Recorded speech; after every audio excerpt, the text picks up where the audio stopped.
Bueno, buenas tardes a todos. Bienvenidas a esta segunda versión del curso anual de Hepatología en Red. Esta segunda versión empieza ahora en septiembre y termina el año que viene en agosto. Al igual que en el curso anterior,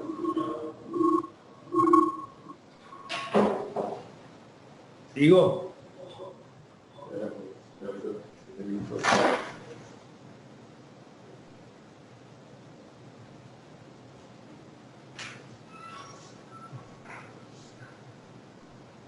Porque te escucho yo allá. Hace eco.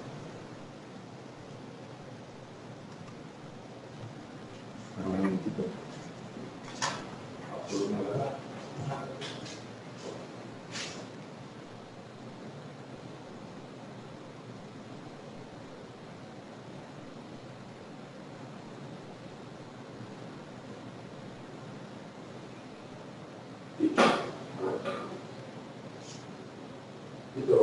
¿Sigo? Sí. ¿Está el micrófono prendido? ¿La cámara bien? Sí. Bueno, como les decía antes de la falla técnica, este segundo año del curso anual de Hepatología en Red va a incluir temas de hepatología general, como habrán visto en el programa, y aquellos que no recibieron el programa solicítenlo. Son todos temas de clara aplicación clínica y de beneficio para ustedes.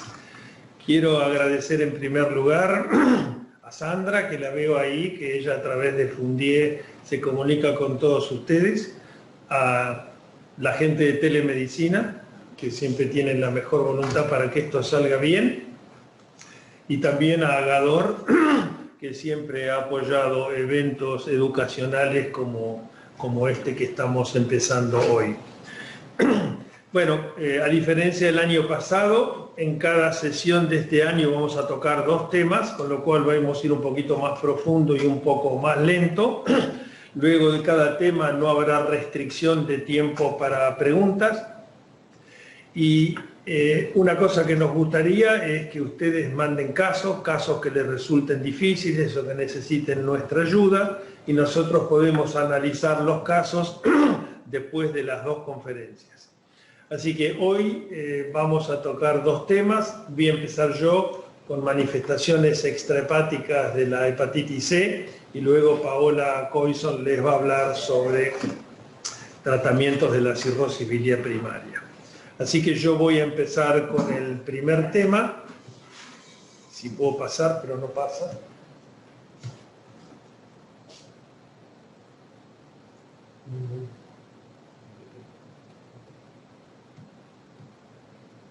¿De acá puedo pasar? Sí, ¿no? Yo voy a empezar entonces con el primer tema, que en mi opinión tiene una trascendencia muy grande. Este es un tema en el cual todos los días hay novedades y que, más allá de su importancia científica, tiene una trascendencia muy importante para la salud pública que ustedes comprendan, que espero que ustedes comprendan al final de esta conferencia. Es decir, si ustedes lo comprenden, toda su red de médicos se va a enterar de la importancia que tiene esto. Y esto, como les dije, va a ir surgiendo con la charla. Como ustedes bien saben, la hepatitis C es una enfermedad que es frecuente, que es asintomática, a pesar de lo cual progresa en silencio, es decir, como la enfermedad dura años o décadas, hay mucho tiempo para llegar a los estadios avanzados, como son la cirrosis y el cáncer. La hepatitis C es la principal indicación de trasplante hepático en el mundo occidental y, como ustedes saben, hoy podemos curar a la gran mayoría de los casos. Sabemos ya desde hace tiempo, pero esto cada día es más importante, y de ahí lo que les dije de la salud pública, es que si bien el virus C es hepatotropo, se asocia al compromiso o a las anomalías de múltiples órganos y sistemas, es decir, es una verdadera enfermedad multisistémica. Como ustedes saben, la Organización Mundial de la Salud, a partir de entender la trascendencia que tienen las hepatitis virales como causa de muerte en todo el mundo, y partiendo además del hecho de que la hepatitis C es curable, se ha propuesto erradicar estas enfermedades. Y por lo tanto, para el 2030 se espera poder llegar a una reducción del 90% de las infecciones nuevas por hepatitis B o C y un 65% de reducción de las muertes. Pero para hacer todo esto, uno tiene que diagnosticar al 90% de los infectados, cosa que hasta este momento no hemos podido lograr por un tema de estrategias. Ahora, la estrategia que hoy casi todas las sociedades científicas del mundo empujan es que todos los individuos deberían testearse para las hepatitis virales al menos una vez en su vida. Por lo tanto, y de ahí el mensaje, y le decía que si ustedes se convencen, a su vez van a convencer a muchos otros, los internistas, los médicos de familia, todos los generalistas y especialistas deben saber que solicitar pruebas para el virus de la hepatitis C es hoy parte del diagnóstico diferencial de muchas enfermedades comunes que ven en su práctica clínica diaria. Y cuando digo comunes, estoy hablando de diabetes tipo 2, de enfermedad coronaria, de accidente cerebrovascular, de enfermedades renales y de muchas más que vamos a ver en el curso de esta conferencia. En el año, por el año 1989, cuando surgieron las primeras pruebas para diagnosticar la hepatitis C, quedó claro que este virus no solo era hepatotropo, sino que era claramente un virus con linfotropismo. Y eso se manifestó de entrada con dos asociaciones muy importantes, que son consecuencias directas de este linfotropismo, es decir, es una asociación patogénica. Una es la crioglobulinemia mixta esencial, como ustedes saben que produce una vasculitis con alteración de muchos órganos y tejidos, y los linfomas, especies que son linfomas no Hodgkin de linfocitos B. Estas dos cosas quedaron muy claras poco tiempo después que supiéramos cómo era este virus. Pero además de la enfermedad linfoproliferativa, en este caso maligna como en los linfomas, el virus de la hepatitis C es un gran generador de autoinmunidad. Produce inmunidad sistémica, tanto vasculítica como en el caso de la crio, como no vasculítica en el caso de muchas otras enfermedades del colágeno, como el Sjögren, la artritis reumatoidea o el lupus, y también enfermedades órgano-específicas. Las más relevantes en el caso de la hepatitis C es la tiroiditis autoinmune, las glomerulonefritis no vinculadas a crio, el líquen, la porfiria cutánea y también la hepatitis autoinmune tipo 2, a la que hoy no me voy a referir. Ahora, ¿por qué el virus de la hepatitis C genera compromiso sistémico? Bueno, en primer lugar porque la infección por el virus de la hepatitis C se asocia a un estado de inflamación crónica sistémica de bajo grado. Existe una activación inmunológica constante porque el linfocito B tiene un receptor para el virus de la hepatitis C y está continuamente estimulado. Y además porque el virus en sí mismo replica en el hígado, pero penetra en otros tejidos. Ya vamos a ver que las placas de ateroma tienen virus C, ya vamos a ver que la microglía tiene hepatitis C, y entonces el virus mismo también puede generar daño fuera del hígado. Ahora bien, la lista es mucho más larga que esta. Pero si ustedes ven esta lista de enfermedades, pueden ver, por un lado, la prevalencia que tiene en la hepatitis C y en la columna de al lado en pacientes C negativos. Y así ustedes pueden ver que los pacientes con virus C tienen más depresión, diabetes, enfermedad cardiovascular, etc.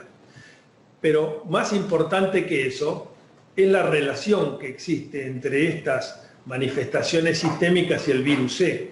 Y así ustedes pueden ver que la crioglobulina es 11 veces más frecuente en la hepatitis C que en la población general, la porfiria cutánea tarda 8 veces, y para todas las enfermedades que están aquí, desde las más bajas, por ejemplo, en lo cardiovascular, y lo vamos a ver en detalle, alguien que tiene hepatitis C tiene como un mínimo 20% más de tener problemas cardiovasculares. Y esto lo vamos a ver en detalle. Ahora bien, alguien podría decirse que alguien que tiene diabetes tenga hepatitis C es solo la coincidencia de dos comorbilidades frecuentes, como es el virus C y la diabetes o el ACV o el infarto de miocardio. Y entonces hasta hace poco tiempo se decía, bueno, esta relación puede ser casual y no causal. Sin embargo, hoy sabemos que podemos erradicar el virus con facilidad con los antivirales de acción directa. Y esto ha permitido evaluar qué pasa con las manifestaciones sistémicas del virus, con las enfermedades de todos estos órganos, cuando el factor es corregido, es decir, cuando el virus B es eliminado. Y entonces lo que hoy yo les voy a mostrar, que el virus de la hepatitis C es un factor de riesgo para muchas enfermedades, pero un factor reversible, es decir, cuando uno elimina el virus, mejoran estas enfermedades. Para empezar, y esto engloba todas las manifestaciones sistémicas, este es un gráfico que muestra qué pasa cuando uno trata la hepatitis C con la mortalidad de causa no hepática. Y así ustedes pueden ver que en los no tratados, la muerte a 5 años es del 30% comparado con el 8% de los que se curan. Es decir, si uno obtiene respuesta viral sostenida, uno baja 3 o 4 veces el riesgo de muerte de causa no hepática. La hepática es obvio. Ahora fíjense este trabajo y esta serie es muy citada en este momento y yo la voy a mostrar varias veces, que es un registro que tiene el sistema de hospitales de veteranos en Estados Unidos. Como ustedes pueden ver ahí, ellos tienen registrados 160.000 pacientes. Esto es antes esta es en la era del interferón, a los cuales 31.000 tratados con interferón, y de los cuales se curaron el 34%, o sea, 10.000 pacientes. Ellos miraron entonces qué pasaba con los pacientes que se curaron, en este caso 10.000, qué pasaba en el tiempo con el desarrollo de manifestaciones extrahepáticas, y lo siguieron durante 5 años. ¿Qué es lo que vieron? Que el riesgo de hacer porfiria cutánea tarda, linfoma, crioglobulinemia y todas las otras complicaciones disminuyó dramáticamente. Es decir, en el que se cura, todas estas manifestaciones extrahepáticas aparecen con mucho menos frecuencia. Entonces, como esto tiene gran trascendencia, y aunque los llene de información, acá lo que importa es el mensaje y cómo ustedes después van a transmitir este mensaje a su red de colegas médicos. Y desde ya, como pueden tener acceso a esta clase, la información va a estar ahí para que la vean las veces que quieran. Entonces, como dije, la crioglobulinemia mixta, recuerden que hasta hace unos años se la llamaba crioglobulinemia mixta esencial, nombre que fue cambiado a crioglobulinemia mixta por virus C, porque el 90% de las criomixtas son por virus C. Ahora, fíjense esto. Cuando uno trata una crioglobulinemia, se llama respuesta completa a la mejoría de todos los órganos y además no solo mejoría, sino que no haya recaída. En este estudio multicéntrico internacional, usaron antivirales de acción directa, curaron al 97% de estos pacientes que tenían HCV y crío. Como ustedes pueden ver, el 73% tuvo respuesta completa, o sea, desapareció la enfermedad de todos los órganos y no recayeron, un 23% respuesta parcial y solo un 4% no respondieron. O sea, solo en un 4% la crío siguió igual después de eliminar el virus. Y en esta misma serie, que son 148 pacientes de varios centros en todo el mundo, ustedes pueden ver la respuesta por órganos, no solo de la crío, sino la neuropatía, las artralgias, el compromiso renal y la púrpura. O sea, uno elimina el virus C y tiene una respuesta muy importante. Vayamos a la segunda asociación indiscutible y patogénica, que es entre el virus de la hepatitis C y los linfomas. Esto ha sido demostrado en muchísimos estudios. Estos son 3 metaanálisis que demuestran que los pacientes con hepatitis C tienen de 2 a 10 veces más riesgo de linfoma que los pacientes C negativos. Ahora bien, ¿qué pasa cuando uno trata a los pacientes que tienen HCV y linfoma con antivirales de acción directa o con interferón? ¿Qué pasa cuando uno los cura?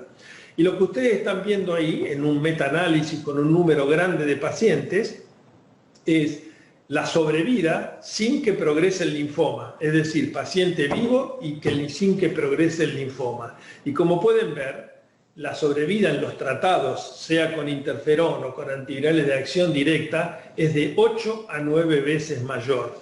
Y esto se da no solo para los linfomas de bajo grado, los indolentes, sino también para los linfomas agresivos, en los cuales utilizar tratamiento antiviral mejoró 13 veces la sobrevida, algo realmente muy impactante. Hay muchísimo publicado sobre virus C y riñón, porque el riñón tiene además que ver con la crioglobulinemia, y lo voy a pasar rápido porque lo quiero hacer conceptual.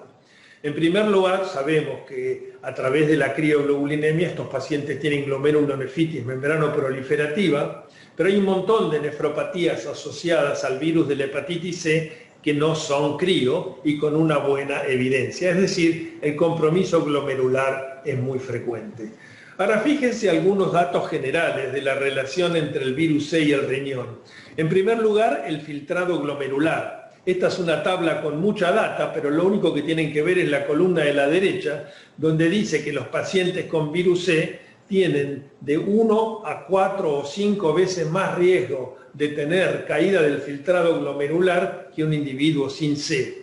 Acumulando todo esto, puede decirse que los pacientes con hepatitis C tienen un riesgo 70% mayor de desarrollar un filtrado glomerular bajo que los HCV negativos. Es decir, tener virus C quiere decir tener menor filtrado glomerular. Y no solo eso, sino es menor filtrado glomerular y proteinuria. Y lo que están viendo acá también son metaanálisis donde pueden ver que los pacientes con virus C tienen del 15 al 100% más riesgo de proteinuria que pacientes C negativos. Y esta asociación significativa entre el virus C y proteinuria es independiente de otros factores metabólicos como la diabetes, la hipertensión, la obesidad y la dislipidemia. Estas son cifras independientes de estos factores. O sea, tener virus C significa tener caída del filtrado glomerular y tener proteinuria. Todos sabemos además que los pacientes con insuficiencia renal terminal en diálisis que tienen C se mueren mucho más que los C negativos. Se mueren del hígado, obviamente, pero también tienen más muerte cardiovascular infecciosa y por lo tanto global. Y lo mismo pasa con los trasplantados renales. A la izquierda tienen la mortalidad de la pérdida del paciente, o sea, la muerte, y a la derecha la pérdida del injerto. Y en ambos casos, la hepatitis C aumenta de un 50 a un 70% la chance de muerte o de pérdida del injerto. Es decir, que mirado esto en conjunto, y esto lo expresó una reunión de consenso de las sociedades de hepatología, nefrología y medicina interna de Italia, es que en todos los pacientes con hepatitis C, y eso nos toca a nosotros, debe investigarse la presencia de enfermedad renal. Y no una vez, sino a intervalos regulares. Pero por otro lado, y esto va para los nefrólogos o los internistas, en todos los pacientes con glomerulopatía o enfermedad renal crónica debe investigarse la presencia del virus C. Pasemos a otro capítulo de enorme trascendencia, porque yo creo que los cardiólogos no tienen esto claro, que es la relación entre la hepatitis C y el aparato cardiovascular y cerebrovascular. En primer lugar, los pacientes con hepatitis C, como veremos en un ratito, tienen una alta chance de tener resistencia a la insulina, hasta el 70%. Bueno, la resistencia a la insulina genera disfunción endotelial, daño vascular, placas de ateroma inestables. Como dije al principio, la hepatitis C no solo genera inflamación en el hígado, sino también inflamación sistémica de bajo grado. Hay aumento de citoquinas proinflamatorias. Se ha demostrado que el virus de la hepatitis C infecta directamente las células endoteliales del cerebro y se ha encontrado RNA del virus en las placas de la carótida. O sea, hay una gran relación entre el virus C y el daño cardiovascular. Y estos son estudios poblacionales grandes, hechos en Taiwán con miles de pacientes. En este caso ustedes pueden ver que el virus de la hepatitis C incrementa el riesgo de muerte de causa cardiovascular. del 2% al 5%, y lo mismo pasa con lo cerebrovascular. Es decir, en estudios de la comunidad, el que tiene C tiene más riesgo cardiovascular y más riesgo cerebrovascular. Pero veamos ahora qué pasa con la enfermedad cardiovascular cuando uno trata al paciente y erradica el virus. En este caso, es un estudio basado en un ecodoppler carotidio hecho antes del tratamiento y 9 a 12 meses de terminado el tratamiento. Si ustedes se concentran en ese recuadro rojo, pueden ver que luego de eliminar el virus C, disminuye el grosor de la íntima y media de la carótida y el porcentaje de pacientes con engrosamiento significativo. Estas son diferencias muy marcadas. No cambian las placas en la carótida. La interpretación es que la arteriosclerosis avanzada no se resuelve con la erradicación del virus C, pero sí mejoran los parámetros que indican enfermedad carotidia. Ahora fíjense esto, que son resultados de 3 metaanálisis distintos. Ahí abajo tienen las referencias. Fíjense qué pasa, estos son miles de pacientes. Fíjense qué pasa cuando uno analiza por ejemplo, la muerte cardiovascular o los eventos cardiovasculares después de eliminar el virus C. Como ven ahí en letras negras, la mejoría es del 20 al 65%. ¿Qué pasa con la coronariopatía? Bueno, con la coronariopatía lo mismo, del 38% al 94%, y lo mismo con los eventos cardiovasculares. Es decir, uno tiene un paciente con hepatitis C y uno le saca de encima el virus, bajan los eventos cardiovasculares, baja la coronariopatía, baja la muerte de causa cardiovascular y baja la muerte de causa cerebrovascular. O sea, algo realmente muy impactante.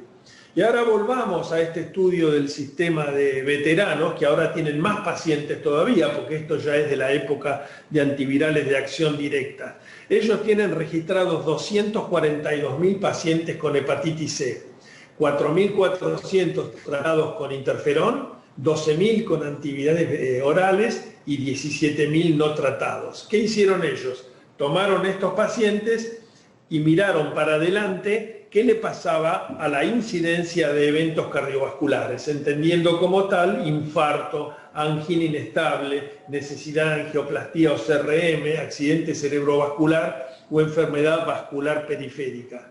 Y que ustedes lo que están viendo acá son los eventos en tratados y en controles. Y ustedes pueden fijarse que la enfermedad coronaria bajó del 7 al 3%, el ACV de 2,3 a 0,9%, y la enfermedad vascular periférica en forma similar. Así que, como pueden ver, el interferón baja un 22% la chance de tener eventos coronarios y los antivirales de acción directa casi el 50%. Esto es realmente muy impresionante, tener enfermedad vascular, coronaria o cerebral, sacarse el virus C y que el riesgo baje 50%. Y lo mismo con la incidencia. Fíjense que la incidencia, que en este caso está expresada por cada 1.000 pacientes por año, en los no tratados baja del 30.4 al 16 por 1.000 en los pacientes tratados con antivirales de acción directa, y siempre más en los que tienen respuesta viral sostenida que en la que no la tienen. Así que un gran impacto en lo cardiovascular, y esto es el mismo trabajo graficado con diferencias muy significativas. Es decir, y esto, digamos, es algo bastante nuevo, hoy podemos decir que el virus de la hepatitis C es un factor independiente y reversible de riesgo cardiovascular y cerebrovascular. ¿Qué pasa con lo metabólico? Otra área de la cual conocíamos bastante, pero ahora hay mucho más data.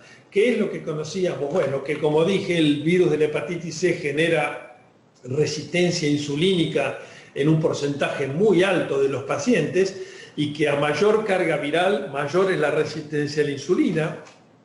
Se sabe que el virus de la hepatitis C infecta y replica en las células beta del páncreas, produciendo cambios no solo morfológicos, sino funcionales, y además interfiere con algunas vías de síntesis de la insulina. Más aún, en modelos experimentales, cuando uno inyecta la proteína del core del virus de la hepatitis C, genera resistencia insulínica.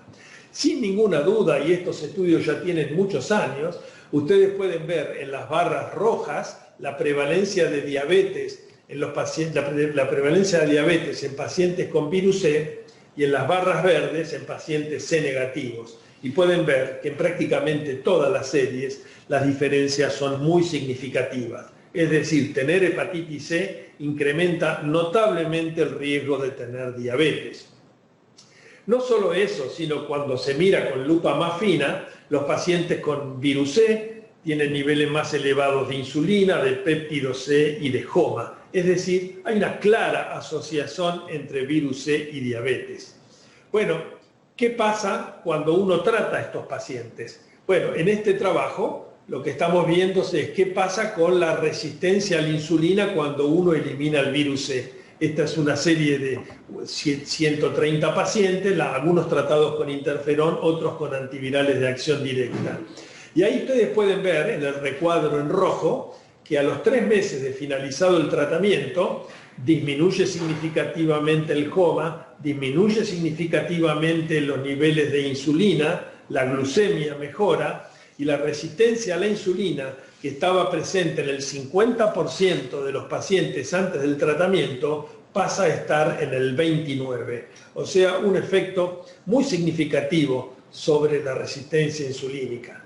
Volvamos entonces a la serie de veteranos, que con más de 200.000 pacientes. Bueno, ellos en este momento excluyeron los pacientes que tenían diabetes, hepatitis B o HIV y miraron cuál era la incidencia de diabetes en el futuro, es decir, en pacientes que permanecieron sin tratamiento o en pacientes que se trataron con interferón o antivirales.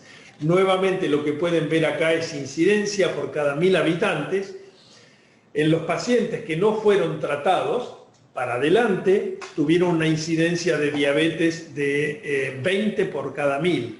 Eso bajó con antivirales de acción directa a 9.8.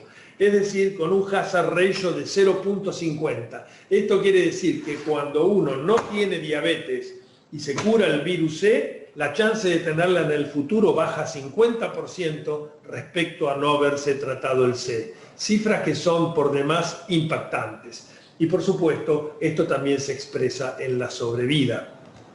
Ahora, esta es otra serie de un estudio de registro americano sobre 700 pacientes con virus C y diabetes tipo 2, que tratados con PEG o con antiviral y curados en el 75%. Fíjense qué pasa con las complicaciones en los curados respecto a los que no se trataron. Síndrome coronario agudo, un hazard ratio de 0,36, es decir, 64% de disminución. Enfermedad renal crónica, 54. ACV isquémico, 66. Y la retinopatía, casi 80%. Es decir, uno trata a un paciente y evita toda la incidencia de complicaciones que tienen los diabéticos. Y si uno lo mira esto en gráficos, no es bueno mostrar varios gráficos, pero ustedes pueden ver que en los pacientes que se curan, que es lo que debería decir resistencia viral sostenida y no al revés, las diferencias en todos muy claras, el síndrome coronario, enfermedad renal, ACV isquémico o retinopatía. Es decir, el beneficio de tratar en pacientes diabéticos es indiscutible. Por último, ¿qué pasa con las manifestaciones, o casi último, qué pasa con las manifestaciones neuropsiquiátricas? Ustedes saben que se ha demostrado que el virus de la hepatitis C penetra en el sistema nervioso central y replica en la microglía. Produce anormalidades en ganglios de la base, corteza frontal y prefrontal, como veremos en la resonancia.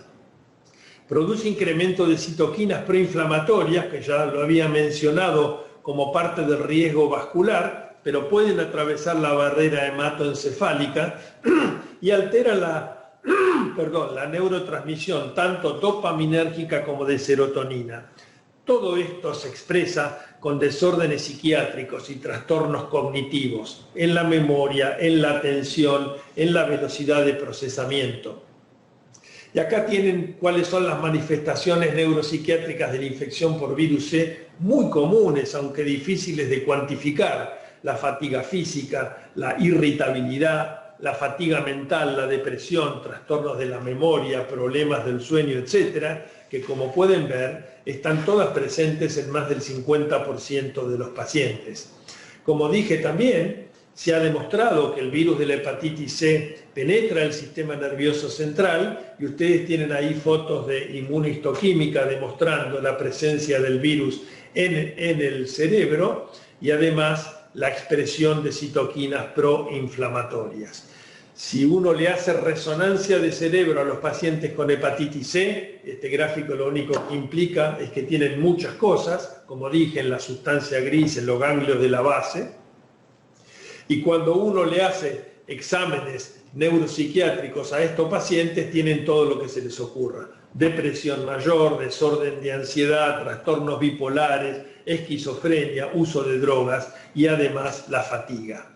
Ahora, ¿qué pasa cuando uno los trata a estos pacientes? En este caso son pacientes tratados con sofosbuvir, ledipasvir. Ustedes pueden ver en estos formularios que miden todas estas cosas, cómo mejora la actividad física, mental, la fatiga, la productividad en el trabajo, la actividad general, etc. Y lo mismo acá, el cuidado, cómo mejoran las actividades usuales, cómo baja el dolor, la ansiedad, la depresión, todas cosas que son muy difíciles de medir. El paciente se siente mucho mejor una vez que se eliminó el virus. Hay poco escrito sobre las manifestaciones de la piel, pero ustedes saben que el virus de la hepatitis C tiene una asociación muy significativa con dos enfermedades.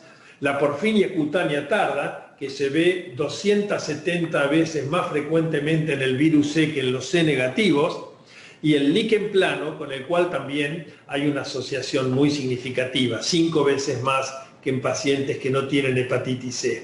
La experiencia con el tratamiento es limitada, es decir, pocos enfermos, pero como ustedes pueden ver, de los 46.000 pacientes tratados con antivirales de acción directa, por ejemplo, en el caso del líquen se trataron 167, 84% se curaron, y eso bajó, curó la enfermedad en el 56% de los casos. Todas cosas muy pesadas respecto a la eliminación. Por lo tanto, para terminar, y este es un cuadro incompleto, y esto es lo que los internistas, los generalistas, los médicos de familia y los especialistas deben conocer, que el virus de la hepatitis C tiene manifestaciones extrahepáticas reumatológicas, dermatológicas, oftalmológicas, renales, pulmonares, hematológicas, cardiovasculares y neuropsiquiátricas, y que cada vez más en todas estas enfermedades se demuestra que uno elimina el virus y mejora la enfermedad. Por lo tanto, el epílogo de esta conferencia es que, en primer lugar, deben solicitarse pruebas de hepatitis C a todos los pacientes, al menos una vez en la vida. Y esto es especialmente válido por todo lo que les acabo de mostrar en pacientes con diabetes, en pacientes con enfermedades renales o con insuficiencia renal, en pacientes con coronariopatía o accidente cerebrovascular.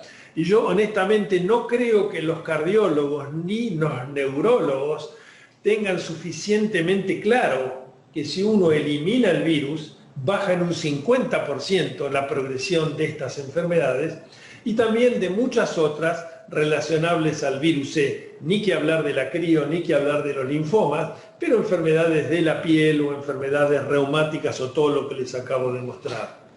Y la otra cara de la moneda, que es la que nos corresponde a nosotros, que en los pacientes con hepatitis C, y no creo que nosotros lo tengamos lo suficientemente claro, uno debería realizar una evaluación cardiovascular, renal y metabólica, entre otras, antes del tratamiento, como para ver si después del tratamiento estas mejoran. Así que les dije al comienzo de la charla que esto tiene importancia científica porque hay mucha data, pero tiene una importancia mucho más grande para la salud pública. Porque si uno quiere erradicar la hepatitis C, primero hay que diagnosticarla. Para diagnosticarla hay que ir a buscarla a la comunidad.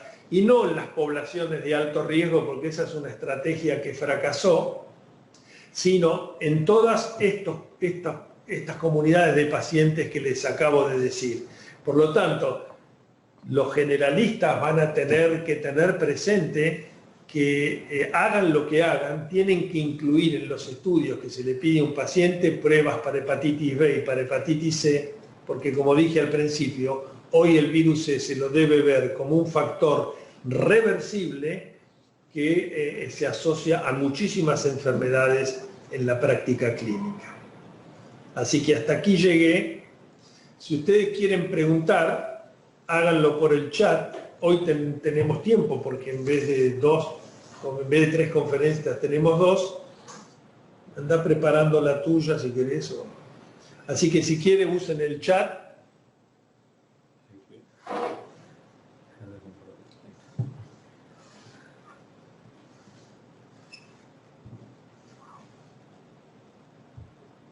Disculpas por la hora de conexión. Estás disculpada. ¿Aparecen acá, verdad? Sí. Por lo menos sería bueno que dijeran, si ustedes tienen claro el mensaje que yo les acabo de transmitir, de la importancia que tiene el virus C fuera del hígado, pero no solo la importancia epidemiológica, sino saber que al eliminar el virus, ustedes pueden mejorar una enfermedad coronaria, una enfermedad cerebrovascular, insuficiencia renal, todas las cosas. Muy claro, no alcanza. Soy Despegacín y te felicito. ¿Quedó muy claro? Bueno, de todos modos, ustedes pueden tener acceso a estas conferencias, así que la data, que yo la usé como ejemplo de lo conceptual, la pueden ver cuando quieran. Increíble el concepto de pedir virus C a todos los pacientes una vez en la vida. Bueno, eso casi todas las sociedades científicas del mundo. Ustedes saben que, como dije al principio, es una enfermedad que transcurre completamente en silencio. Nosotros no dejamos de sorprendernos que hay pacientes que uno diagnostica el virus C cuando tienen una cirrosis descompensada o un cáncer, y eso llevaba ya 30 años de evolución, y nosotros decimos, ¿cómo puede ser que estén 30 años? Bueno, es una enfermedad que progresa en silencio y daña en silencio. ¿Cómo hago acá? A ver. 20.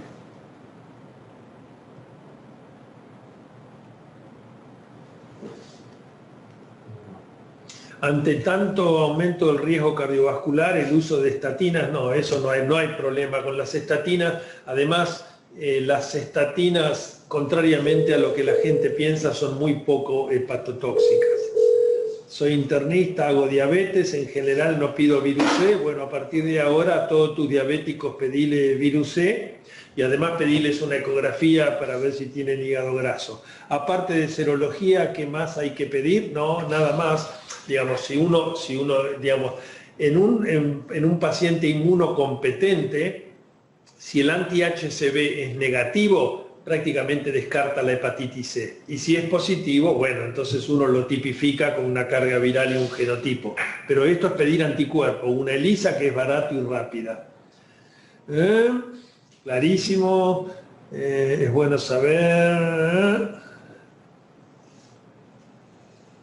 También hago internación, tampoco le pedimos a los pacientes. Bueno, entonces se han ganado el día.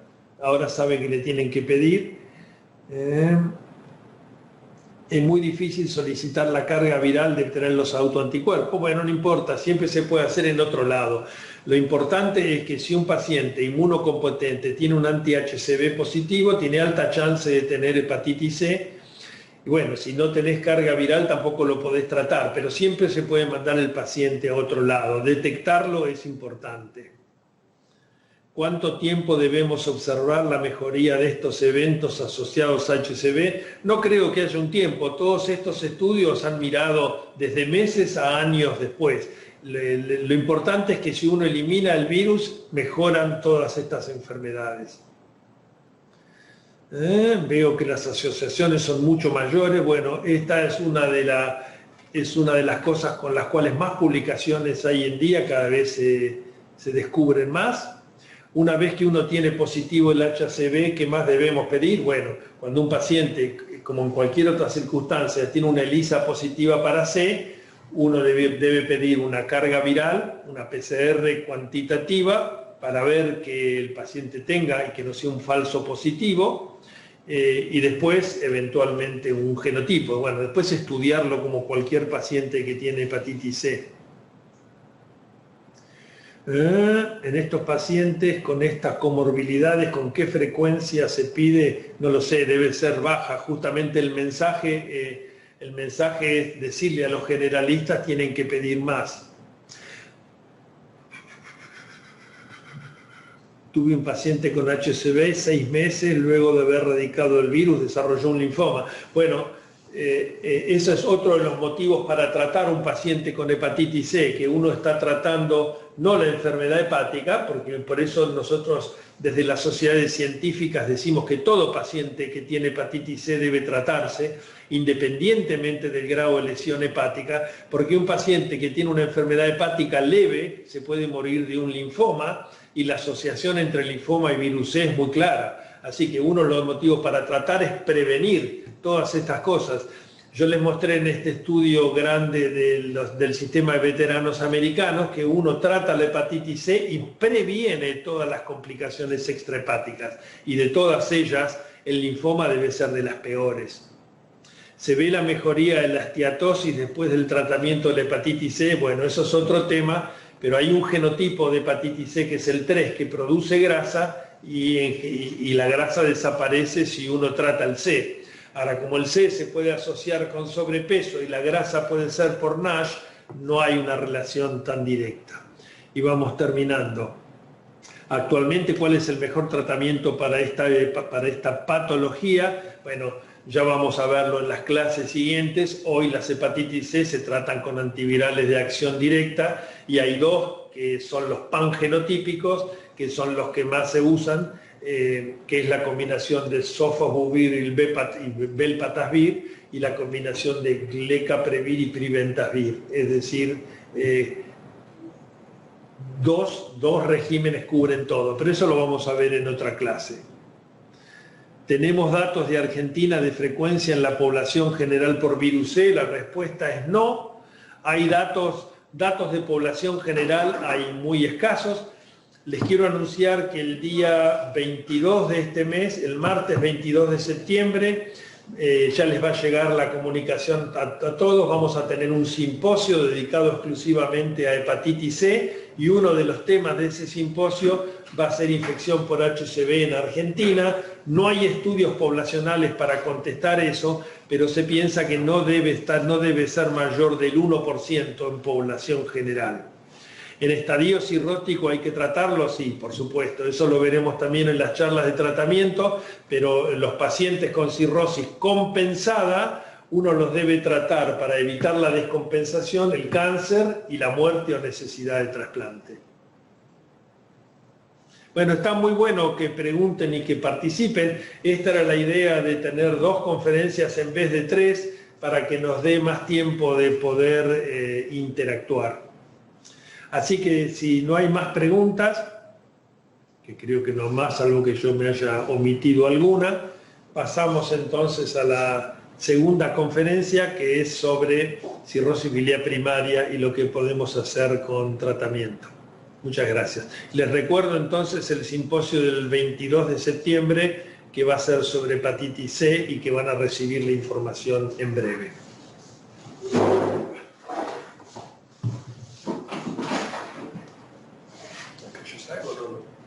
Sí. No, pero ponete lejos porque voy a sacar del barbijo. No me puedo.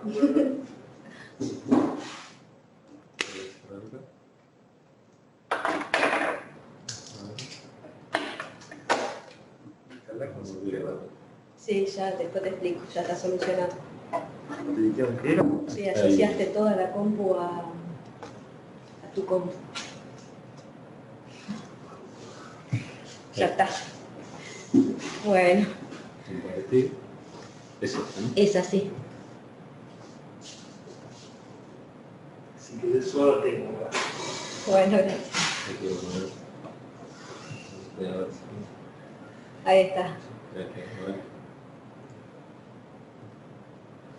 Ahí está.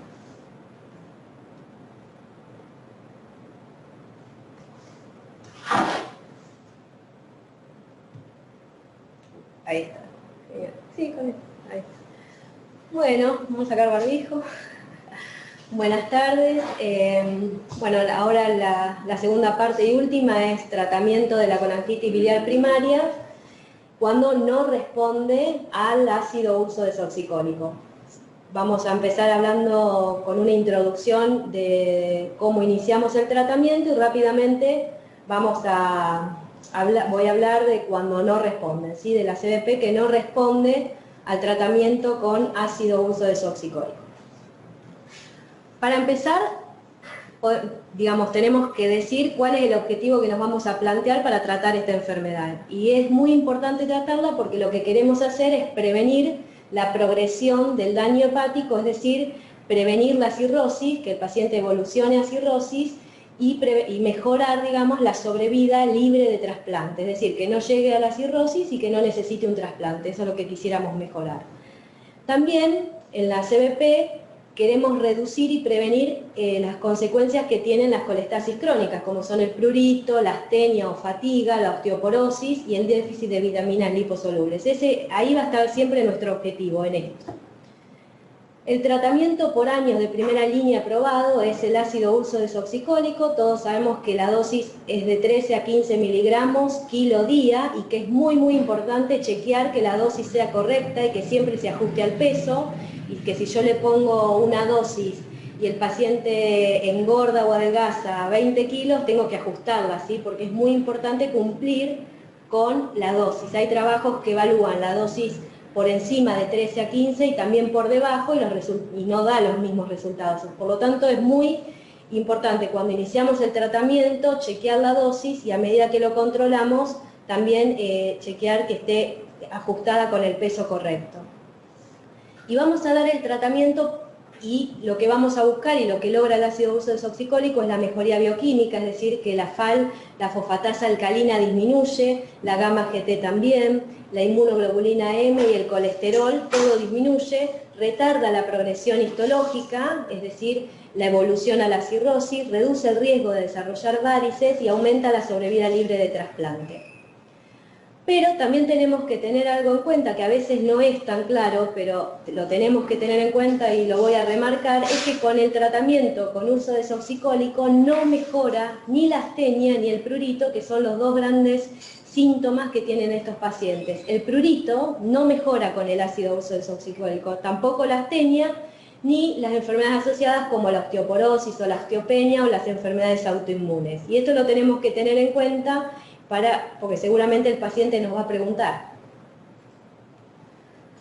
Y el efecto del ácido uso desoxicólico en la sobrevida de los pacientes, como muestra este gráfico, a ver si puedo marcar con la flechita, sí, ¿no? Bueno, no sé si se ve, pero como se ve en el gráfico, vemos dos líneas. Una es que dice la población control. ¿No tengo flechita? No. Está compartida la pantalla. Ah, estoy en otro lado, bueno, no importa. Ahí está, perfecto, ahí sí, gracias. Como vemos acá, vemos dos líneas, una es la población general y otros son los pacientes tratados con el uso desoxicólico. Y si los pacientes que responden al tratamiento tienen la misma sobrevida que la población general. Sin embargo, los pacientes que no responden, miren cómo la sobrevida libre de trasplante va disminuyendo, ¿sí? Y esto va disminuyendo, lo miden con el score de Mayo, que lo podemos encontrar en internet, digamos, es un score que nos pide ciertas variables, como la edad del paciente, la bilirrubina, la albúmina, el TP, si el paciente tiene edemas o si está bajo tratamiento diurético, y nos da un número. Y ese número habla, ¿sí?, de la probabilidad de sobrevida sin trasplante y de evaluar también, nos sirve para evaluar y la eficacia o el timing para trasplante hepático, ¿sí? Es un score que se usa sobre todo en los trabajos y que lo tenemos en cuenta en los pacientes no respondedores. Cuando nosotros tratamos un paciente con ácido uso desoxicólico, siempre tenemos que ir chequeando, ir controlando al paciente con laboratorios que incluyen el hepatograma, y en el hepatograma los parámetros de colestasis como la fosfatasa alcalina y la bilirrubina, que generalmente con el tratamiento tienen un máximo descenso en los primeros 6 a 9 meses. Y en el 20% de los casos la FAL o la fosfatasa alcalina se normaliza en el 20% a los 2 años y en la mitad de los pacientes a los 5 años. Es decir, que cuando nosotros vamos evaluando un paciente y lo seguimos, que lo empezamos a tratar, no esperamos una normalización en 2 semanas o mágica, ¿sí? Tarda. Por lo tanto, para ver si un paciente tiene respuesta al ácido uso desoxicólico, necesitamos 2 cosas. Una es el control del laboratorio y otro es tiempo. Y para esto, ¿sí? En parámetros que tienen en cuenta el laboratorio y el tiempo, existen un montón de criterios para ver si el paciente respondió o no al tratamiento. Cada uno podrá elegir el que le quede mejor, pero alguno tenemos que elegir. ¿Cuáles son esos? Son todos los que nombro acá. Y todos pueden ver que el periodo donde se aplican es a los 12 meses, menos Toronto, que lo aplica a los 24 meses. Es decir, que el criterio de respuesta lo vamos a evaluar al año. En el caso del criterio de Barcelona, lo que controla es que la fosfatasa alcalina tenga una disminución del 40% o que se normalice al año. Y esto lo vamos a medir al año. Por lo tanto, un paciente que a los 2 meses no normalizó la FAL, no nos estresa, no nos enloquecemos, le decimos al paciente que es común, que no baja rápido y que tenemos que esperar. Pero al año tenemos que tomar una decisión.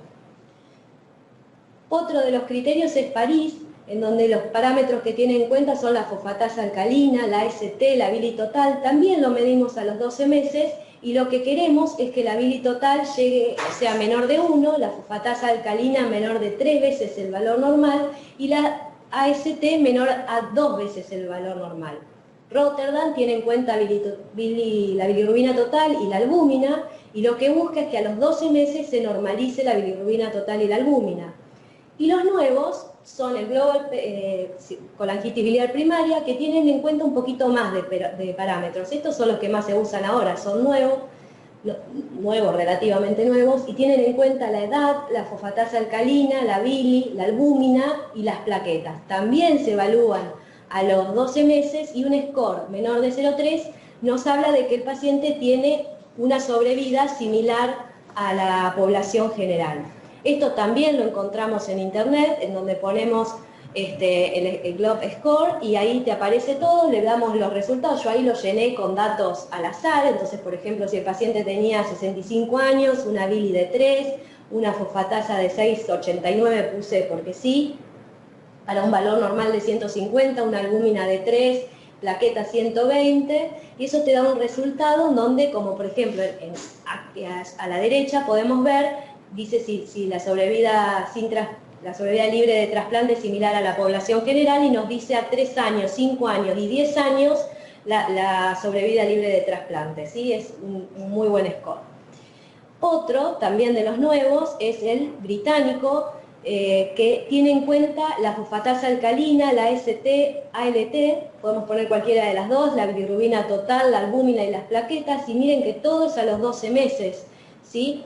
Esto lo tengo yo, esta es una foto de mi celular, porque es una aplicación que la pueden descargar, y uno pone los valores que pide el score, como la bilirrubina, la AST, la fosfatasa alcalina, las plaquetas y la albúmina, y nos dice el riesgo que va a tener ese paciente de trasplante o de muerte relativa al hígado. Entonces miren, por ejemplo, en el primer cuadrito, el riesgo de trasplante o muerte a causa del hígado era del 86% a 5 años, del 100% a 10 años, y en cambio a la derecha, digamos, el riesgo de trasplante es del 9%, a 10 años el riesgo de trasplante o muerte del 27%, o sea, depende de los valores, nos estima el riesgo de trasplante o el riesgo de muerte a 5, 10 y 15 años. Se puede usar en cualquier estadio de la colangitis biliar primaria, cualquier estadio de fibrosis me refiero, el área bajo la curva es muy buena y es superior, digamos, a todos los modelos previos porque nos, como score a largo plazo, ¿sí? O sea, evalúa hasta 15 años. Es decir, que cualquiera de los scores que usemos cuando tratemos al paciente con ácido urso desoxicólico, cuando cumpla un año de tratamiento, nosotros vamos a tener que sentarnos y pensar si el paciente respondió o no. Si no respondió a cualquiera de los criterios que ustedes elijan, de todos los que mostré, pueden elegir cualquiera. Si el paciente no respondió y no logramos el objetivo, lo primero que nos tenemos que preguntar es si el paciente tiene adherencia al tratamiento. Y esto es, si no se olvida la mitad de las veces de tomar su medicación, si se la entregó su obra social y, por sobre todo, si la dosis está ajustada al peso del paciente y es correcta. Eso es muy importante. Después también nos podríamos preguntar si tiene otra enfermedad autoinmune agregada o si está tomando por prurito colestiramina y al coadministrarse eso interfiere en la absorción y podríamos tener falta de respuesta por ese motivo. Es decir, si no respondió al año, uno se tiene que sentar y preguntarse por lo menos estas tres situaciones. Y tener en cuenta que cuando no tiene el paciente tratamiento, respuesta al tratamiento con el ácido urso desoxicólico, eso va a incrementar el riesgo de progresión de la enfermedad, disminuye la sobrevida y en estos tipos de pacientes tenemos que plantearnos un plan B, que serían tratamientos combinados. Entonces, nosotros tenemos un paciente con urso, 13-15 miligramos kilo día. Nos preguntamos al año si tiene respuesta bioquímica. Si tiene respuesta a cualquiera de los parámetros que hablamos, seguimos con el mismo tratamiento. Si no tiene respuesta, que esto pasa en un 25 o un 50% de los casos de pacientes con CBP, tenemos que pensar en agregar una segunda línea de tratamiento. El ácido obeticólico es el tratamiento que ustedes pueden ver en las guías, que está aprobado para su uso, y no aprobado, pero off-level, uno puede usar los fibratos o budesonide. Y vamos a hablar de esto. El ácido obeticólico ya pasó por todas las fases, fase 2 como monoterapia, fase 3 y fase 4. Como monoterapia se probaron distintas dosis, ¿sí? De 10 miligramos, o sea, de 50 miligramos y de 10 miligramos, y los pacientes tuvieron un cambio de la fosfatasa, o sea, una disminución de la fosfatasa alcalina, por ejemplo, como muestra el cuadrito celeste, del 54% cuando se usaron 10 miligramos. El problema que pasaba con estas dosis de ácido de LOCA, ¿sí? Del obeticólico, es que el efecto adverso principal era el prurito. Y cuando se usaban a dosis de 50 miligramos, el 38%, que es mucho de los pacientes, discontinuaban por prurito. Así que con la dosis de 10 miligramos tuvieron menos discontinuación, pero siguió siendo el efecto adverso más frecuente.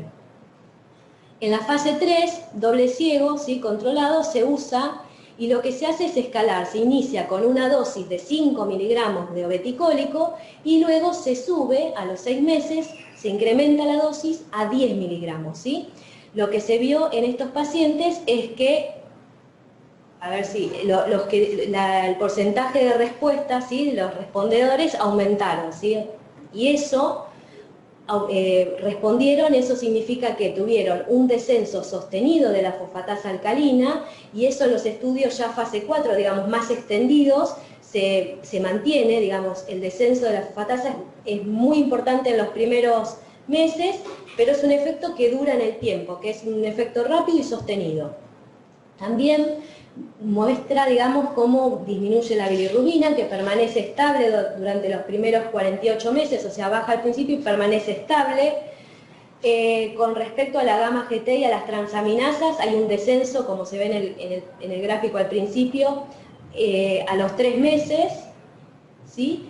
Y después persiste esa disminución a lo largo de todo el estudio, que es hasta 48 meses. También muestra que en los scores que usábamos para respuesta, los que le dije que son más modernos y que hay aplicaciones, mejoró los scores, y a 12 meses el 46% de los pacientes eran respondedores, a los 24 meses el 53% y se mantiene similar a los 48 meses. En este estudio, sí, que es en el fase 3, cuando quieren evaluar si los pacientes que tenían fibrosis habían mejorado la fibrosis cuando agregaban el ácido obeticólico, Para medir la fibrosis se evaluaron distintos esquemas no invasivos, como por ejemplo el FibroScan, y no muestra mejoría de la fibrosis. Sin embargo, en este estudio publicado este año, pusieron una lupa, ¿sí? A ese trabajo, y ven que cuando había 16 pacientes, el N es muy chiquito y por eso uno tiene que mirar esto con lupa y con tranquilidad, pero lo que vieron es que los pacientes que iniciaron el estudio, que tenían biopsias, algunos a 16 se les repitieron las biopsias a los 3 años, y muchos de esos tuvieron una mejoría de la fibrosis. Sin embargo, en 16 pacientes es un número muy escaso para tomar decisiones, seguramente habrá más estudios de esto, pero esto permanece siendo una contradicción, ¿sí? ¿Cuál es el problema del ácido obeticólico? Es que el efecto adverso más frecuente es el prurito, ¿sí? Y el prurito se mantiene, ¿sí? Se incrementa en los primeros 3 meses y luego se mantiene estable. Ahora, cuando vemos que se inicia con una dosis de 5 miligramos y después se sube a 10 miligramos a los 6 meses, lo que se ve es que si bien el prurito se incrementa en los primeros 3 meses, luego desciende y permanece igual a como inició el tratamiento ese paciente.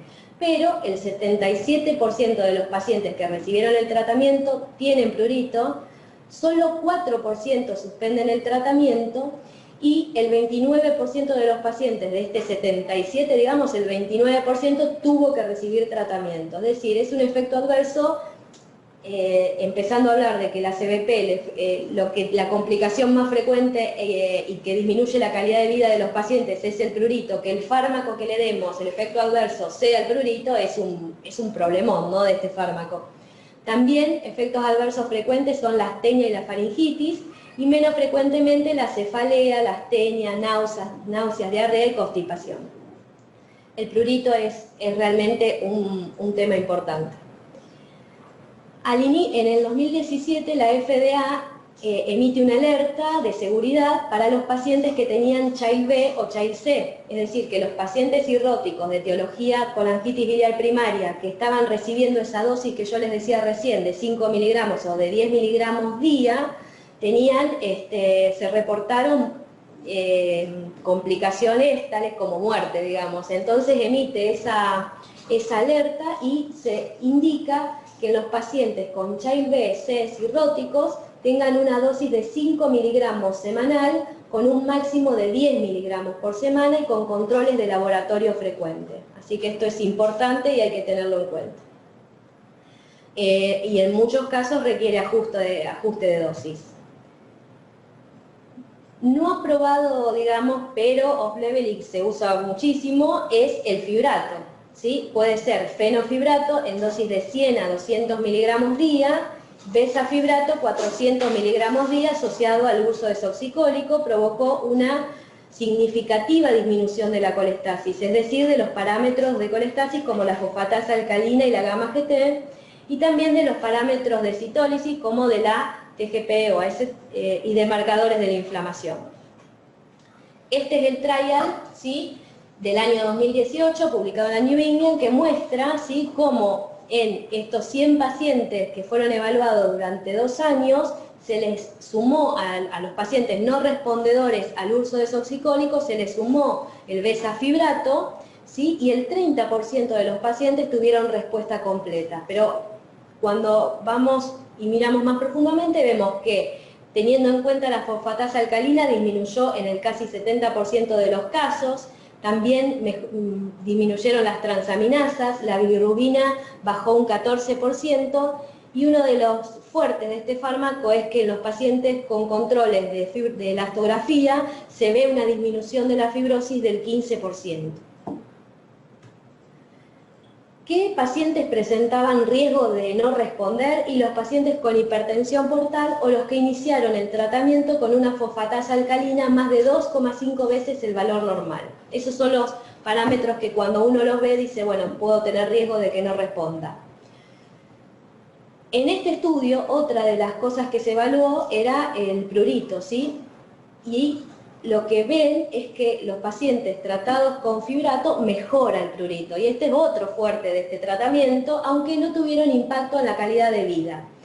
Y esta mejoría del prurito en este estudio da el inicio a este estudio que fue posterior, que muestra que el bezafibrato fue más efectivo que el placebo en controlar el prurito en estos pacientes. Y el 38% de los pacientes logró controlar el prurito y mejoró los cuestionarios sobre la intensidad del prurito, ¿sí? Así que, digamos, es un fármaco que no solamente mejoró los parámetros de colestasis, sino que mejora el prurito. Es realmente muy interesante. También este trabajo es interesante porque está publicado, es un trabajo japonés publicado en Hepatology el año pasado, que muestra, los japoneses no usan el ácido beticólico porque consideran tres situaciones. Uno, que la respuesta del 50% no es más alta que el 50%. La segunda es que ocasiona prurito, que es lo que ellos quieren mejorar como efecto adverso frecuente. Y la tercera es que de alto costo para un tratamiento crónico. Entonces, ellos desde hace muchísimos años utilizan el fibrato y el bezafibrato. Y en este trabajo lo que han publicado, lo que muestran es que mejora la sobrevida libre de trasplante, teniendo en cuenta los scores que les mostré, los modernos, y que disminuye el riesgo de muerte o de requerimiento de trasplante. Este trabajo se publicó la semana pasada, ¿sí? También en japonés, evalúan 8.180 pacientes, es un trabajo publicado en el último congreso, y muestra, ¿sí?, que el tratamiento combinado de fibratos, bezafibratos, ¿sí?, como muestra la línea verde arriba, con uso desoxicólico mejora, ¿sí?, la sobrevida, es decir, reduce la mortalidad y la necesidad de trasplante. ¿Cuáles son los efectos adversos del bezafibrato? Bueno, el bezafibrato tiene en el 10% de los pacientes ocurren efectos adversos. Generalmente son menores: artralgia, faringitis, dolor abdominal, prurito, diarrea y leve aumento de las transaminasas. ¿Cuáles son los más preocupantes? Las mialgias, ¿sí?, que ocurrieron solamente en el 20% de los pacientes, pero cuando se lo ve en el placebo ocurrieron en el 10% de los pacientes. Y también el aumento de la creatinina, que aumenta inicialmente un 5%, generalmente luego disminuye, pero esos son los dos efectos más importantes a tener en cuenta. El otro de los esquemas que había como alternativos es budesonide. El estudio ya está terminado, se evaluaron 29 pacientes durante 3 años, asociado al uso desoxicólico mejoró la bioquímica hepática, es decir, los parámetros de colestasis, al año, a los 2 años y a los 3. No mejoró la histología y los efectos adversos son los de los corticoides. Una de las alarmas que hay que tener en cuenta con respecto al budesonide es que no debe administrarse en pacientes cirróticos porque existe el registro de trombosis de la vena porta. Por lo tanto, es un tratamiento no tan recomendado. ¿Qué viene en desarrollo? Un montón. Lo tachado salió hace muy poquito por no cumplir con el objetivo primario y secundario. El Seladelpar fue presentado en el último congreso, es fase 2 y falta un montón, pero bueno, es lo que está ahora ongoing. Y como mensajes, yo diría que sé que hay muchos clínicos que están escuchando, diría que si tenemos un paciente con colestasis, aumento de la fosfatasa alcalina, aumento de la gamma GT, tenemos que plantearnos si tiene anticuerpo antimitocondrial positivo, ver el FAN, ver inmunoglobulina M. Si queremos evaluar fibrosis, podemos pedir la biopsia. Si tenemos AMA positiva, la biopsia no es necesaria. También podemos evaluar fibrosis con el fibroscan o la elastografía. Si todo esto nos hace sospechar que el paciente tiene una colangitis biliar primaria, tenemos que tratarlo con ácido urso desoxicólico y siempre tener presente que la dosis que esté recibiendo sea la de 13 a 15 miligramos kilo día, que es la dosis correcta.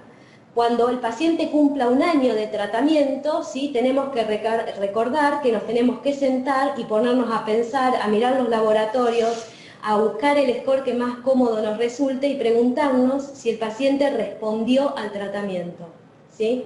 Y es importante esto porque a veces se pasa.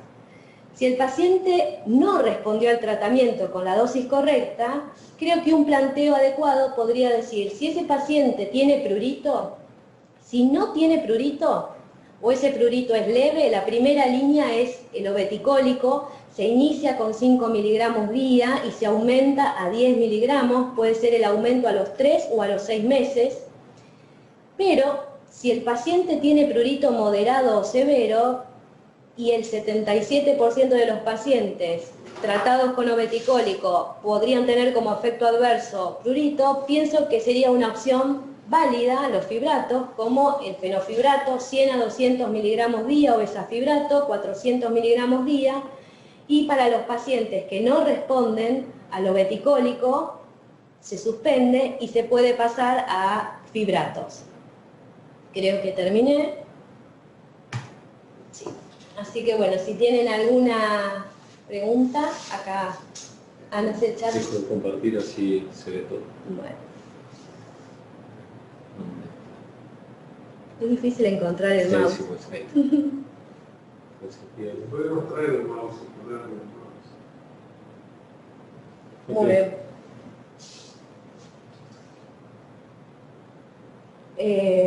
Voy leyendo. A ver, dice ahí. Una CBP, porque es la... de hepatitis C no importa, el paciente está tratado por cirrosis por hepatitis C, que se reinfecten, tiene chance de nuevo tratamiento. Sí. Estamos Pau. Sí. Lee la pregunta y contestala. Es así, y después dice, una CBP con dosis... Contestada La de anterior, sí, si se reinfectan, tienen chance de nuevo tratamiento, sí. Sí. Post trasplante los tratamos a los pacientes sin ningún problema. Clara indicación. Sí. Sin ninguna contraindicación ni ningún problema por los inmunosupresores, los podemos tratar sin inconveniente. Después dice, pero se me van para arriba. Ay. Una CDP con dosis máxima de ULCA. Acá.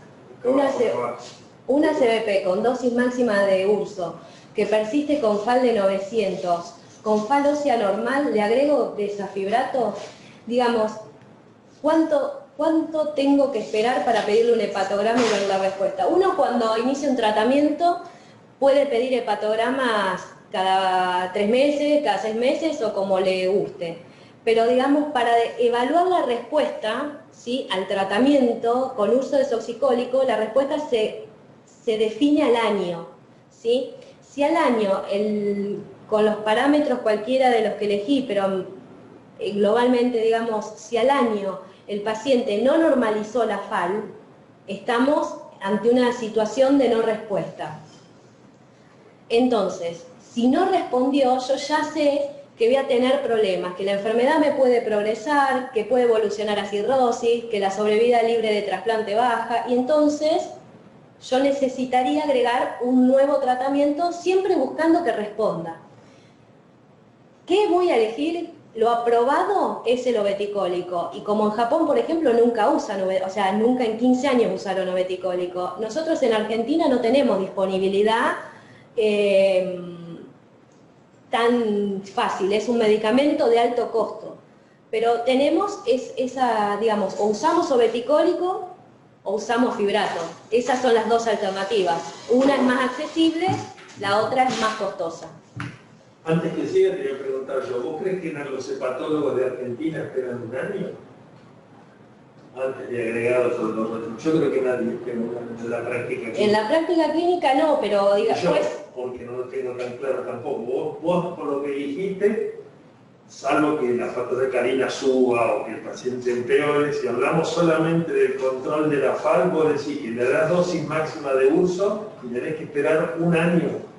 Un año mínimo, ¿sí? Bueno, un año. Yo creo que en la práctica clínica nadie cumple eso. Y bueno, a veces, por eso digo, pero no estoy discutiendo el concepto, estoy describiendo la realidad. Me parece que la ansiedad del médico argentino hace que nadie pueda esperar un año. No del médico. El paciente te rompe las pelotas a cada 2 minutos, dice, mire, estoy peor, me subió, no me baja, y seguramente va a pedir una segunda consulta, y en la segunda consulta le ponen otra cosa. Sí, bueno, claro, puede ser. No hay mucho para ponerte, digamos, no hay mucho para eso es lo que, digamos, después, bueno, sí, en plan puede haber algunas cosas así, digamos. También pasa de que eso sería como actuar como de más, es decir, esperar un corto tiempo no esperar el tiempo recomendado y cambiar. Y muchas la ciencia veces dice que hay que esperar un año. un año, e incluso en Toronto, por ejemplo, esperan 2 años. Y tienen paciencia los canadienses, pero también la ciencia dice un año. Un año, Me parece sí. importante ese proceso. Sí, a mí también me parece importante, porque también para tranquilizar al paciente, o sea, cuando uno ve al paciente y le indica el uso, hay que entender que no es mágico, que el 50% responde en años, que el descenso generalmente es a los 9 meses, no a los 3. Entonces yo cuando lo cito para control, lo cito más para control a los 3 meses o a los 6 meses, de la medicación que de la respuesta, básicamente. Para dejarme que tenga otra pregunta. Una CBP que normaliza la FAL en 3 meses, ¿tiene mejor pronóstico que si la normaliza al año? No. ¿No? Y la segunda es, ¿cómo se consigue el obeticólico en Argentina? El obeticólico se comercializa, es de altísimo costo, ¿no? Es de altísimo costo y crónico. Se comercializa, sí, Gador. ¿En Argentina está en la farmacia? Está aprobado por ANMAT para el uso de CBP. Y ahora, vieron que yo mostré una diapo que decía que en el trabajo fase 3 de obeticólico, ¿sí? Mostraban que la fibrosis, si uno la evaluaba con métodos no invasivos, no había mejorado nada. ¿Por qué después se ponen a revisar con lupa en las biopsias pareadas? Porque sí ven que el ácido obeticólico mejoró fibrosis en pacientes con NASH. Entonces ahora, digamos, ¿por qué si mejoró la fibrosis en pacientes con NASH? ¿Por qué no mejorarla en la CBP? Y por eso es que se está reestudiando este tema de la fibrosis, y en NASH está bastante, hay un montón de trabajos presentados sobre obeticólico y mejoría de la fibrosis. La pregunta que está ahí, si le agregás obeticólico, ¿se lo agregás al UCA o lo cambiás por el UCA? Sí, está bueno eso, porque lo podés usar como monodroga o asociado al uso de soxicólico. La misma pregunta dice abajo, siempre con UCA, los tratamientos mencionados van siempre sobre el UCA o en vez del UCA. En obeticólico los trabajos que mostraron respuesta fue solo y agregando al uso. Como monoterapia no. Si un paciente yo se lo agregaría. No responde al UCA al año. Le querés dar fibratos o le querés dar obeticólico. ¿Se vas arriba del UCA? No, le doy obeticólico. ¿A lo cambiás? Sí, lo cambio. Es lo mismo. ¿Y qué pasa con la astemia? ¿Debería mejorar también al año? La astemia de la CBP no mejora con ningún fármaco. Un estudio reciente hasta el rituximab probaron y no tiene respuesta. Y es el peor de los síntomas porque no responde a ningún tratamiento de CBP, pero tampoco a otros tratamientos. Y con el trasplante hepático tiene una respuesta, pero no. Muchos pacientes ni siquiera con el trasplante mejoran la astenia. Es un tema complicado el de la astenia. El prurito, en cambio, tiene tratamientos, el fibrato a favor de los fibratos mejoró el prurito y el trasplante lo resuelve, ¿no? Sí, tiene 13 nuevos. Baja, tenés 13 nuevos. 13 nuevos mensajes. Pero hasta ahí, para arriba. Es que con algo así.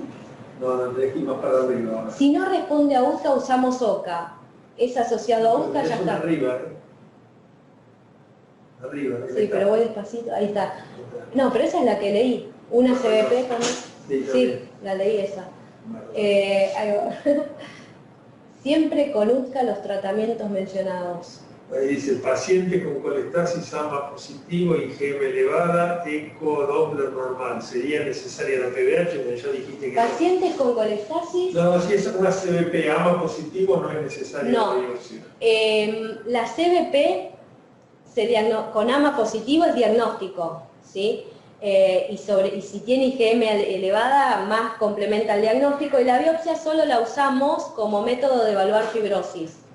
Si el paciente tiene sospecha por todos lados de CBP y el AMA es negativo, sí voy a necesitar una biopsia. Bueno, ahí yo les voy a taladrar el cerebro en la próxima clase con los autoanticuerpos, porque existen 2 patrones de factor antinuclear, que son el anillo periférico y el nuclear 2, que tienen alta especificidad de CBP. O sea que si vos tenés AMA negativo y un FAL nuclear DOT positivo, por supuesto con aumento del FAL, el diagnóstico de CBP es muy probable. Una aclaración hago porque vi algo arriba. Todo lo que es segunda línea de fibratos y todo esto, eso sí va asociado al UTCA, como mostró el trabajo japonés, que estaba una linita verde, que mostraba que los pacientes con UTCA más fibratos, ¿sí? mejoraban, No digamos. Eso es lo que si un claro. paciente Y después, no responde al UTCA, ¿vos le agregás fibratos sí, o lo reemplazás? le agrego, se uso suma. Es noveticólico. lo mismo. Lo mismo, hay trabajo como monoterapia, pero los últimos fase 3, fase 4 son adheridos. Por las dudas que no haya quedado. Dos preguntas.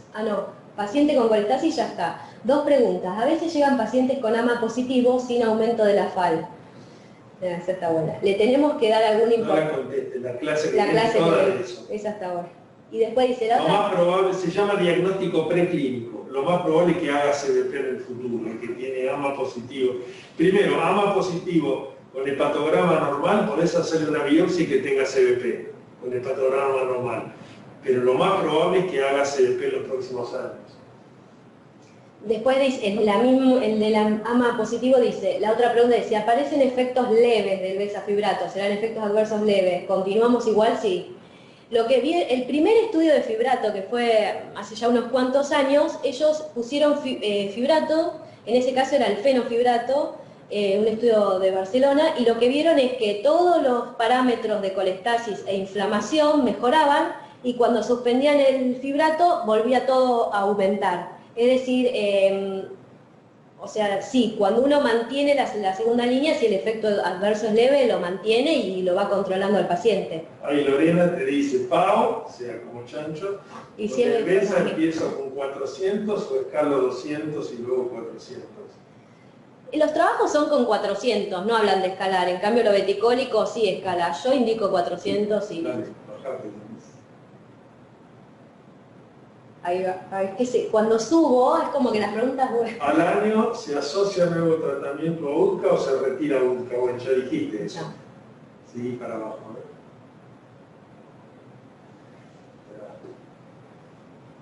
Si en caso a los 6 meses mi paciente no responde con UTCA, ¿se puede asociar fibrato? ¿Por qué esperar al año? Bueno, ya un poco lo dijimos, que hay que esperar al año porque es lo que la ciencia dice. Claro, porque en realidad por qué esperar es que la fisiopatología, digamos, de la enfermedad tiene un proceso en donde la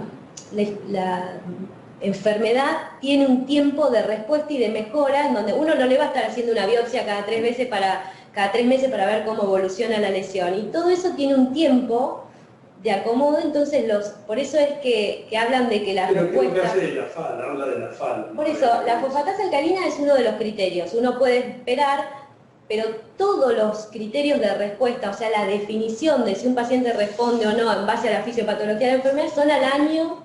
Y cuando uno cambia, o sea, uno dice, bueno, ¿para qué voy a esperar 6? Te doy otro tratamiento. Bueno, sí, te doy otro tratamiento que tenés que tomar todos los días de por vida, con efectos adversos, que hay que pagarlos, o sea, entonces, digamos, yo, las recomendaciones son esas, digamos, no es solamente esperar, sino no es dar algo que por ahí sea innecesario. En este curso Paola ya habló sobre cómo se trata el prurito en CBP, pero tiraba un resumen, a ver bajar para ver cuánto más. Es que ya... no. Sí, hay, contestar al prurito, sí. El prurito tiene como una escalerita, o sea, uno cuando tiene un paciente con prurito empieza con colestiramina. Si no responde en un tiempo prudencial a la colestiramina, podés pasar a la rifa y si no, pasás a sertralina y así vas aumentando. Últimamente, vieron que yo mostré un trabajo que hicieron sobre los fibratos, es muy interesante ver cómo responden muchos pacientes al tratamiento con fibratos. En el último congreso, este de ahora no, pero el año pasado en el Congreso Europeo se mostró muchísima información sobre esto, de decir, bueno, y si cambiamos la escalera y le damos a todos fibratos y vemos, pero la realidad es que hoy en día todavía está recomendado empezar con colestiramina, 4 horas después o antes, o sea, no superponerlo con el urso, y así siguiendo la escalerita. Y si el paciente no responde y su prurito es intratable, y ya intenté todo, hasta plasmaféresis se puede indicar como último escalón, pero ya indiqué todo y el paciente sigue con prurito, el tratamiento es el trasplante hepático por prurito intratable, aunque el paciente no tenga falla hepática, por prurito intratable, porque la calidad de vida es exacta. La pregunta que te dicen ahí es, si vos le das a un paciente urso, tiene respuesta completa, normaliza la FAL, después de 2 años de estar con FAL normal, ¿podés suspender el tratamiento? No, es crónico. La respuesta es no, de por vida o hasta lo que pase. ¿No hay más ahí? Si no tiene fichita, no. Bien. Prurito intratable sería puntaje asociado para trasplante. ¿Hasta cuándo se espera para observar la respuesta segunda línea? Bueno, medio lo contestaste, que no. El trasplante, digamos, por prurito en una CBP que no está en estadio cirrótico, tiene que ser un prurito que altere notablemente la calidad de vida. Es decir, uno trasplanta a los pacientes porque tienen riesgo de muerte, como serían la cirrosis, la fulminante, todo, porque tienen una enfermedad como el cáncer, digamos, que necesita ser trasplantada en periodo precoz, o porque tiene una calidad de vida muy mala. Y eso depende, por ejemplo, del prurito o del tamaño del hígado en la poliquistosis. Ahora, tiene que tener un prurito que no responda a nada. Teniendo en cuenta también que notablemente los pacientes con CBP, cuando llegan a la etapa avanzada, bajan el prurito en vez de aumentarlo. Pero el prurito y el prurito severo es una indicación de trasplante en CBP y en CEP. Pero, ¿qué más te ponen? El prurito... La tiramina tiene un reemplazo, no sé qué quiere decir eso. Si tiene un reemplazo. No sé a qué se refiere que lo si no responde a penicilamina, quizá la mejor opción es el rifarin, más allá de su toxicidad. Sí, que anda muy bien. No, la naltrexona sí se sigue, o sea, es parte del escalón, digamos, del tercero. Si tengo una buena respuesta clínica y bioquímica al urso, hielo beticólico, pero me aparece prurito, ¿podría combatir el mismo con plasmaferesis a demanda?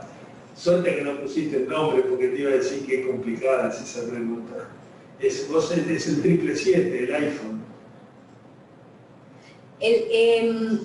La plasmaferesis es un recurso desesperado. Claro, en realidad uno tiene que evaluar, una vez que tiene el diagnóstico, el riesgo, o sea, el riesgo y el beneficio, o sea, lo que tengo contra el riesgo y el beneficio de lo que quiero darle. Si el paciente tiene prurito, y ese prurito es intratable, es decir, yo ya tengo comprobado que le di todo, y no respondió. También tiene una evaluación psicológica de cómo impacta en su vida psicológica. Tengo un score de calidad de vida que me da muy mal. Hice todos los deberes y también lo mandé a un centro de trasplante para ver si tiene indicación de trasplante hepático. Uno podría decir que hasta el trasplante o hasta uno podría indicar plasmaféresis, pero la plasmaféresis es, digamos, tiene un costo, tiene efectos adversos, tiene riesgos, entonces, bueno, uno debería de plantearlo en un contexto Tienen que tener en complejo, cuenta ¿no? que si un paciente entra en lista de trasplante por prurito intratable, no necesariamente va a tener un MEL alto. Y que, digamos, lo más probable es que uno termine pidiendo puntos suplementarios justamente por tener muy mala calidad de vida con prurito intratable. La plasmaféresis supuestamente corta un círculo vicioso, con lo cual algunos enfermos hacen 1 o 2 sesiones de plasmaféresis y el prurito mejora mucho. Yo no tengo experiencia personal con plasmaféresis. Nosotros acá hicimos como pero todo es experiencia muy anecdótica de un paciente, 2 pacientes. Hay en Córdoba Marcela Benítez dice que no lo cubre. Pero Marcela no lo cubren para esta indicación, porque la plasmaféresis para otras indicaciones, digamos, debería estar cubierta. Exacto, es que por ahí, aparte de la cobertura de las obras sociales, es muy difícil. Para prurito te contesto. Sí. Es muy difícil tener plasmaféresis, o sea, sí, acceder a la plasmaféresis ni hablar en lo estatal. Es complicado. Sí, hay que estar muy convencido para Sí. indicar una plasmaféresis. Es un manotazo de abogado. digamos, es parecido al MARS y a algunos de los sistemas de perfusión extrahepática que uno puede supuestamente remover ciertas toxinas y cortar un círculo vicioso, pero es un recurso medio desesperado. Pero está escrito. Yo creo que es muy interesante lo de el fibrato. Soy fan. ¿Además? No. Después nos mandaron saludos desde Bolivia, Maribel. Bien, bien. ¿Alguna pregunta ¿Quieren más? preguntar algo más? ¿Qué les parece, a ver, ya que están tan comunicativos hoy, qué les parece la idea de que manden casos, si tienen algún caso que, no sé, que sea interesante o que les interese que nosotros podamos discutir, porque lo podríamos hacer después de las dos conferencias? ¿Qué les parece a ustedes eso? ¿Les atrae la idea? ¿No les atrae? Nosotros este año sacamos el caso, porque el caso se convertía en la tercera conferencia. Normalmente cuando uno presenta un caso es para generar cierta discusión. Por más que se pueda hacer con el chat, no tiene dinamismo suficiente, pero sí podríamos hacerlo al revés. Que si ustedes tienen un caso, lo podríamos discutir nosotros al final, nosotros y con el resto de la audiencia.